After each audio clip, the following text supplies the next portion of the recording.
Morning. আজকে না একটা রিকোয়েস্ট আছে, একটা ছোট্ট রিকোয়েস্ট। দেখো, যখন কোনো হোমিওপ্যাথি ডাক্তারবাবুর কাছে যাবে বা অ্যালোপ্যাথি হোমিওপ্যাথি যে ডাক্তারবাবুর কাছেই যাও না কেন, তখন এই কাজটা একদমই করো না। অনেকেই করেন আমার সাথে, তাই আমি বলছি।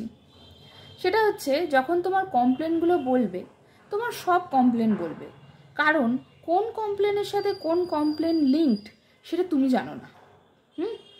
মানে যেমন উদাহরণ দিয়ে বলছি, আমার কাছে যেমন অনেকেই মাইগ্রেনের সমস্যা বলেন, কিন্তু তার সাথে তার পেটের সমস্যা আমি জিজ্ঞাসা করে করে সে বলে, না না আপনি আমার মাইগ্রেনটাই সারিয়ে দিন। আরে ভাই, মাইগ্রেনটা কোথা থেকে আসছে সেটা বোঝার জন্য তো আমার পেটের ব্যাপারটা বুঝতে হবে। তারপরে ধরো এই চুলের সমস্যা, চুল উঠে যাচ্ছে, খুশকি হচ্ছে, আগের দিন আমি বলছিলাম না, তার সাথে পেটের সমস্যা লিঙ্কড।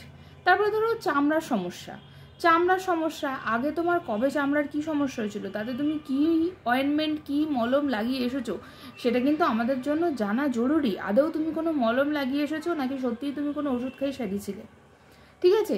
তো সেই জন্য বলি যে সবসময় ডাক্তারবাবুকে সবটা বলবে। বেশি বেশি সমস্যা বলে ফেললে বিল বড় হয়ে যাবে, সেটা কিন্তু সবসময় ঠিক হয় না বাবা। তোমার ভালোর জন্যই ডাক্তারবাবু জিজ্ঞাসা করছেন যে তোমার ঘুম কেমন হয়, তোমার খাওয়া দাওয়ার প্যাটার্ন কেমন, এগুলো একটু সত্যি কথা বলবে, একটু ঠিক করে পুরোটা বলবে। তাহলে কী হয় বলো তো, তোমারই ভালো।